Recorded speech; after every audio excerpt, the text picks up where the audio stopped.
வணக்கம். மறுநாள் பொழுது விடிந்ததும் எழுந்த போஜராஜன் தன் காலை கடமைகளை முடித்து கொண்டு நவரத்ன சிம்மாசனம் இருக்கும் கொலுமண்டபம் சென்றார்.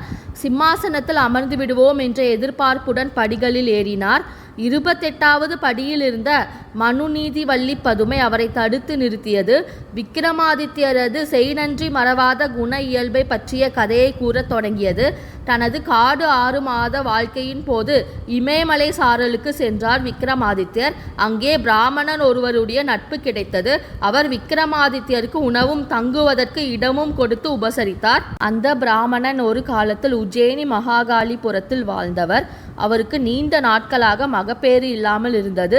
பிறகு தன் மனைவியுடன் பல புண்ணிய தலங்களுக்கு சென்று வழிபட்டு வந்தார். அதன் பலனாக அவருக்கு ஆண் குழந்தை ஒன்று பிறந்தது.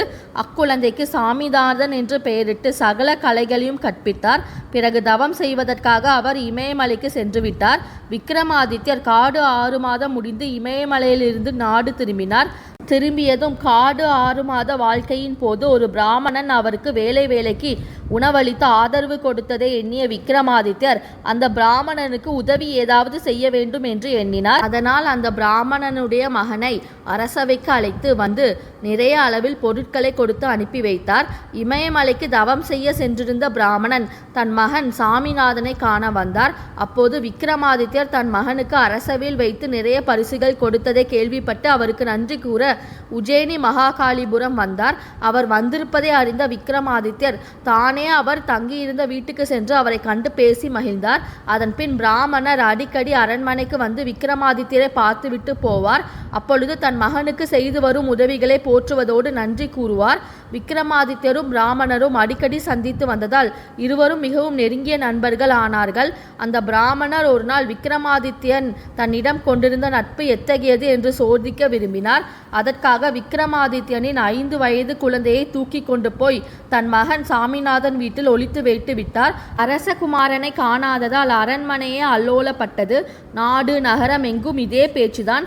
அப்பொழுது சிலர் விக்ரமாதித்யரிடம் வந்து, மன்னனே, அரசகுமாரனை பிராமணன் தூக்கி கொண்டு போனதை நாங்கள் பார்த்தோம் என்று சொன்னார்கள். ஆனால் விக்ரமாதித்யர் அதை நம்பவில்லை.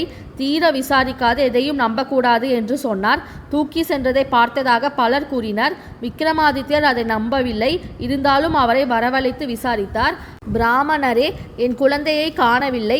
அக்குழந்தையை நீ தூக்கி சென்றதை சிலர் பார்த்ததாக சொல்கிறார்கள். ஆகையால் நீ குழந்தையை எடுத்து சென்றது உண்மைதானா என்று கேட்டார் விக்ரமாதித்யர். உடனே அந்த பிராமணன் தன்னுடன் கொண்டு வந்திருந்த நகையை காட்டி, இந்த நகைக்காக தான் உங்கள் குழந்தையை தூக்கி கொண்டு போய் கொன்று விட்டேன் என்றார்.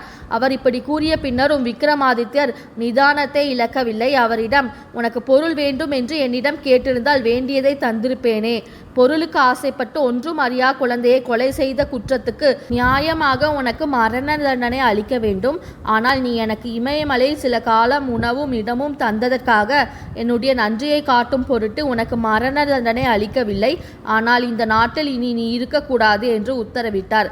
உடனே பிராமணன் மன்னனை வணங்கி, மன்னா, தாங்கள் என் மீது கொண்டுள்ள அன்பை சோதிக்கவே இவ்விதம் ஒரு நாடகம் ஆடினேன். உங்கள் அருமை மகன் என் வீட்டில்தான் இருக்கிறார் என்று கூறினார். அது கேட்டு விக்ரமாதித்யன் பெரிதும் மகிழ்ந்து போனார். இவ்விதம் கதையை கூறி முடித்த பதுமை, விக்ரமாதித்ய மாமன்னரை போல் செய்நன்றி மறவாத உயர்குணம் உங்களுக்கும் இருக்குமானால் இந்த சிம்மாசனத்தில் அமரலாம் என்றது. அன்றும் கதை சொல்லி முடித்த போது மாலை பொழுதாகி விட்டது. சிம்மாசனத்தில் அமர முடியாத போஜராஜன் வருத்தத்துடன் சிம்மாசன படிகளில் இருந்து இறங்கி அரண்மனை அந்தப்புறம் திரும்பினார். இந்த சேனல் பிடிச்சிருந்தா லைக் பண்ணுங்க, ஷேர் பண்ணுங்க, சப்ஸ்கிரைப் பண்ணுங்க. நீங்கள் இந்த சேனலை சப்ஸ்கிரைப் பண்ண ஸ்க்ரீனில் வர வீங்கிற ஐக்கானை கிளிக் பண்ணுங்க. அடுத்து என்ன நடந்தது என்பதை பற்றி அடுத்த வீடியோவில் பார்ப்போம். ஒவ்வொரு வாரமும் சனிக்கிழமை விக்ரமாதித்யன் கதை நம் சேனலில் போடப்படும். அனைவரும் பார்க்கும்படி கேட்டுக்கொள்கிறேன். நன்றி.